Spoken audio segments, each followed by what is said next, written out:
Bonjour à tous et bienvenue dans votre édition de 15 heures au programme L'actualité de ce dimanche.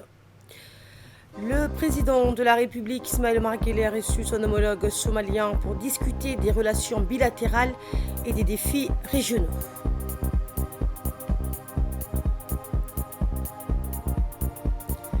Et en Corée du Sud, un crash d'avion de Jeju Air, au moins 120 personnes ont trouvé la mort. Une enquête est en cours pour éclaircir les circonstances. Concertation au sommet entre Djibouti et la Somalie. Le chef de l'État, Ismaël Omar Guelleh, a reçu ce dimanche en milieu de matinée au Palais de la République son homologue somalien, Hassan Sheikh Mohamud, à Djibouti depuis hier à la tête d'une délégation comprenant notamment le ministre somalien de la Défense. Les relations bilatérales, la nature précise de l'appui substantiel et multiforme que notre pays est en mesure d'apporter à la Somalie dans sa détermination de plus en plus affichée à faire valoir l'autorité de son gouvernement sur toute l'étendue de son territoire ont été évoquées au cours de cette rencontre. Le déplacement du président somalien à Djibouti intervenant dans le contexte actuel de fin de mandat de la mission de transition de l'Union africaine en Somalie, ATMIS, les discussions entre les deux chefs d'État ont particulièrement été étendues aussi à la configuration définitive de la force de relève, la mission d'appui et de la stabilisation prévue pour la Somalie, censée être déployée dès le 1er janvier 2025. La visite de 24 heures du président somalien à Djibouti s'inscrit dans le droit fil des contacts et des consultations périodiques au plus haut sommet entre les deux pays et les deux peuples frères. Djibouti et la Somalie ont en partage des liens séculaires forgés par la proximité géographique, culturelle et linguistique. Par la suite, le président de la République, Ismaël Omar Guelleh, a reçu aujourd'hui au Palais de la République le ministre éthiopien des Affaires étrangères, Gideon Timotheos, qui effectue sa première visite de travail depuis sa nomination à ce poste. Eh bien, cette audience a permis d'aborder les relations privilégiées de fraternité, d'amitié et de coopération qui unissent la République de Djibouti et la République fédérale démocratique d'Éthiopie. Les échanges ont également porté sur les partenariats stratégiques entre les deux nations, notamment dans les domaines du commerce, de la culture et de la sécurité. Cette rencontre a été l'occasion de réaffirmer l'exemplarité de la complémentarité et de l'intégration économique entre Djibouti et l'Éthiopie, souvent saluée à l'échelle régionale et continentale comme un modèle de succès. Le ministre éthiopien était accompagné de plusieurs hauts responsables, parmi lesquels le secrétaire d'État au ministère des Affaires étrangères, le directeur des Affaires africaines, l'ambassadeur d'Éthiopie à Djibouti, ainsi que d'autres membres du cabinet du ministère éthiopien des Affaires étrangères. Et du côté djiboutien, la délégation comprenait le ministre des Affaires étrangères, Mohamed Ali Youssouf, le ministre de la Défense, Hassan Omar, l'ambassadeur de Djibouti en Éthiopie, Abdi Mahmoud Heibe, la conseillère diplomatique du président, Fathi Jama Oudin, et le directeur général de la sécurité nationale, Hassan Saïd Khairé. Suivant donc le mot du chef de la diplomatie djiboutienne, c'était juste après cette audience avec le chef de l'État. Le ministre Dr Gideon, ministre des Affaires étrangères de l'Éthiopie, dans sa première visite officielle à Djibouti, et il était porteur d'un message de son Excellence le Premier ministre au président Guelleh. Je crois que les relations entre l'Éthiopie et Djibouti sont au beau fixe, et ce genre de visite nous permettent de passer en revue tous les dossiers sur les questions bilatérales, les questions régionales, la paix et la sécurité. Et nous avons toujours cette volonté politique de faire en sorte que les relations djibouto-éthiopiennes soient vraiment un exemple dans la région, un exemple de stabilité, un exemple aussi d'intégration. Je ne parle même pas des infrastructures. Il est nécessaire pour que les deux pays continuent à développer leurs économies. Il est nécessaire qu'on puisse également travailler sur les volets de consultation, que ce soit économique, politique, social, etc. Et nous tenons régulièrement des réunions des commissions frontalières. Prochainement, nous allons tenir la commission mixte, la 17e session, mois de janvier. Et cela nous permettra également de revisiter tous les accords qui existent, etc.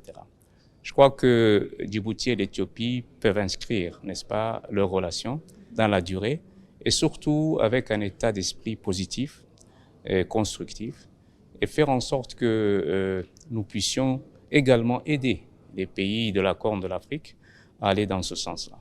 Djibouti, en sa qualité de président de l'IGAD, a certainement une attention toute particulière aux questions de tensions qui peuvent exister entre les pays voisins, le conflit au Sud-Soudan, la transition, le conflit au Soudan, la transition au Sud-Soudan. Beaucoup de questions qui sont souvent sur la table du président Guelleh, qui s'efforce, en cette qualité de doyen de la région, de président de l'IGAD, de montrer l'exemple et surtout d'aider à trouver des solutions. Donc, le ministre Gédéon est venu également écouter le président sur ces questions. J'ai eu moi-même l'occasion ce matin de lui donner notre avis sur un certain nombre de points, notamment sur la question des relations entre l'Éthiopie et la Somalie, la future mission AUSOM qui va être déployée en Somalie, etc. Et nous sommes en train d'essayer de trouver des solutions qui soient acceptables pour toutes les parties. Voilà un peu globalement les questions bilatérales, les questions d'ordre sécuritaire régional et globalement comment on envisage les relations entre Djibouti et l'Éthiopie dans un avenir proche et sur le long terme. À Tadjoura, après 2 jours d'échanges fructueux, la conférence débat consacrée au renforcement de la compréhension et la valorisation du Mad'a Afar s'est achevée avec succès. La suite dans cette séquence. Fructueux. La conférence débat sur le renforcement de la compréhension et la valorisation du Mad'a Afar a été clôturée avec succès. Cet événement a réuni des experts, des intellectuels, des acteurs locaux autour de discussions riches et constructives sur l'importance de préserver et de promouvoir le Mad'a Afar, un élément central d'identité culturelle de la région. La cérémonie de clôture s'est tenue en présence des personnalités de marque, notamment la ministre de la Jeunesse et de la Culture, Dr Hibo Moumin Assoui, le représentant du sultanat de Tadjoura, d'Aoussa, de Rahaïta, de Bihou. Ces intervenants ont souligné l'importance de ces échanges pour renforcer la cohésion culturelle, les liens entre les communautés de la région. Les participants ont salué les travaux accomplis lors de cette conférence débat qui ont permis de poser les bases d'une collaboration renforcée pour la préservation du patrimoine culturel afar et de promouvoir des initiatives visant à valoriser ces structures et des cultures dans les contextes national et international. Cette rencontre a également été l'occasion de renforcer les relations entre les différentes autorités culturelles de la région et de poser les jalons d'une coopération future dans le domaine de la culture et du patrimoine. Le représentant du Miglis de Tadjoura, M. Chihim, a exprimé sa satisfaction à l'unité entre les différents représentants présents, soulignant l'importance de l'engagement collectif pour la valorisation du Mad'a Afar. Il a félicité les participants pour leurs efforts conjoints et leur implication dans la préservation de cette pratique ancestrale. Quant à lui, le sage Dobok a insisté sur l'importance capitale de la valorisation du Mad'a Afar, mettant en lumière son rôle fondamental dans la culture et les traditions de la communauté afar. Il a également rappelé que la préservation et la promotion de cette pratique contribuent à renforcer les liens sociaux et à préserver l'identité culturelle de la région. Le garant du Mad'a Afar appelle à une action concertée. Ali Ahmed Ameko, garant du Mad'a au sein du sultanat et des chefferies Afar, a réaffirmé son engagement pour la préservation de ce patrimoine culturel. Fidèle à son rôle, il a mis en lumière les clés essentielles pour valoriser cette richesse unique. Selon lui, une approche concertée et structurée est indispensable pour garantir la pérennité de cette pratique. Il a souligné l'urgence de renforcer les efforts visant à protéger le Mad'a Afar, qu'il considère comme un élément crucial de l'identité et de l'histoire de la région. Pour Ali Ahmed Ameko, préserver le Mad'a Afar ne revient pas seulement à sauvegarder une tradition, mais à transmettre un héritage vivant aux générations futures. Et avant la clôture de la conférence débat sur les lois coutumières Afar, également appelée Mad'a Afar, une soirée musicale haute en couleurs et riche en diversité a été organisée la veille. Cet événement s'inscrit dans le cadre de la 2e édition du Festival culturel de Tadjoura. La soirée a été animée par des artistes locaux et nationaux dont des figures emblématiques telles que Harbouy, Fafi Haroun, Mariam Ali et Ahmed Sangor qui ont fait vibrer la scène. Parmi les moments forts, la légendaire danse de Malabo, gracieusement exécutée par des jeunes filles de Tadjoura, a captivé le public. Des danses folkloriques communautaires étaient également donc au programme, offrant un véritable voyage au cœur des traditions. La clôture de la conférence débat sur les lois coutumières Afar, appelée aussi Mat'a Afar ou Afar, une soirée musicale riche en couleurs et variée a été organisée la veille, toujours dans le cadre du deuxième édition du festival culturel de Tadjoura. Une soirée musicale animée par des artistes locaux et nationaux, les artistes de renommée comme Harboy, Fafi Haroun, Mariam Ali, Ahmed Sangor, qui ont fait vibrer la scène. La légendaire danse Malabo, exécutée gracieusement par les jeunes filles de Tadjoura, et des danses folkloriques communautaires étaient au programme de la soirée d'animation. La soirée musicale et culturelle s'est déroulée en présence de la ministre de la Jeunesse et de la Culture, Dr Hibo Moumin Assoui, du secrétaire général de l'UNFD, Mme Fatouma Moussa, des parlementaires, dont Oumma Mohamed Hamid, ainsi que plusieurs invités venus participer à la deuxième édition du festival de Tadjoura.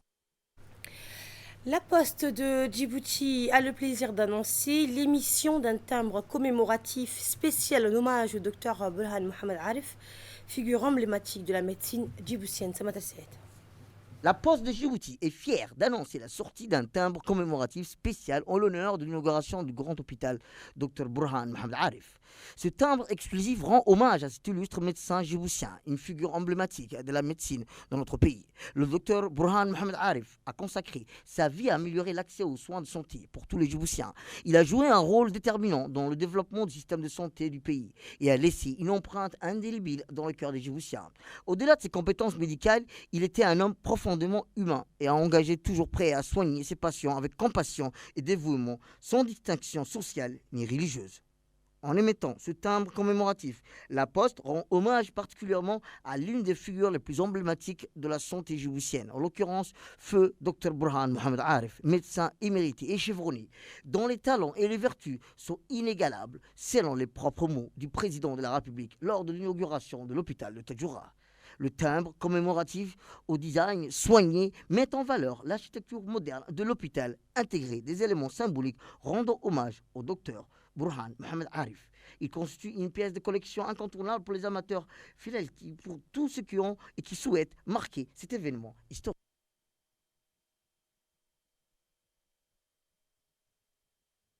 C'est toujours un réel plaisir de recevoir ce genre de récompense et on est très content à ce qu'il y ait la confection de ce timbre-là. C'est une très très bonne nouvelle encore une fois pour la famille et comme l'hôpital régional aussi, qui a été vraiment pour nous une très très grande fierté. On remercie bien sûr le président de la République qui a vraiment apporté une attention particulière par rapport à notre papa. On remercie aussi ici présent le directeur de la Poste qui a quand même contribué à la confection de ce timbre-là. Et on est vraiment, encore une fois, très très content par rapport à toute la reconnaissance qu'il y a eu autour du docteur Burhan Mohamed Arif. Et lors d'une intervention, le directeur général de la Poste a exprimé sa fierté d'avoir contribué à la réalisation du timbre en hommage au docteur Burhan Mohamed Arif. Il a salué cette initiative comme un acte historique et mémorable, soulignant l'importance de cet hommage pour le pays et son système de santé. Voici un extrait de son intervention. C'est un honneur particulier aujourd'hui pour la Poste de Djibouti d'avoir pu participer à cette reconnaissance nationale qui a d'abord eu lieu lors de l'inauguration de l'hôpital de Tadjoura et qui porte le nom d'un des premiers docteurs, qui est quelqu'un de très cher déjà à mes yeux personnellement, qui est le docteur Burhan. Et j'ai voulu aujourd'hui aussi remettre ce timbre à un homme, à un docteur qui a une envergure nationale. Donc nous sommes très heureux et très fiers aujourd'hui de recevoir la famille ici, de recevoir un ami, le colonel et le docteur aussi, pour leur remettre ce timbre. Et nous espérons que ce timbre permettra aussi de perpétuer l'image d'un homme qui a été profondément pieux et profondément juste avec les hommes. Un avion de la compagnie Jeju Air s'est écrasé lors de son atterrissage à Muan, en Corée du Sud, faisant au moins 120 morts et 2 survivants, vraisemblablement à cause d'une collision avec des oiseaux. Mais Mohamed nous en dit plus. Un avion de la compagnie Jeju Air transportant 181 personnes s'est écrasé et a pris feu. C'est dimanche le 29 décembre à la suite d'une collision avec des oiseaux en atterrissant à l'aéroport de Muan dans le sud-ouest de la Corée du Sud. Un accident qui a fait au moins 120 morts selon le pompier. L'avion, un Boeing D737-8 AS en provenance de Bangkok avec 175 passagers dont des de nationalité thaïlandaise et 6 membres d'équipage s'est écrasé à l'atterrissage et a pris feu après avoir percuté des oiseaux. Jusqu'à présent, 2 rescapés et 120 morts ont indiqué les pompiers dans un communiqué. Ils avaient auparavant précisé que les 2 survivants extraits de la carcasse de l'avion étaient des membres de l'équipage.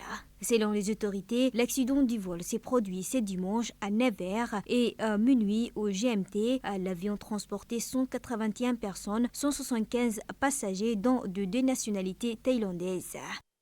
Et c'est ainsi que prend fin cette édition. Merci de votre aimable attention.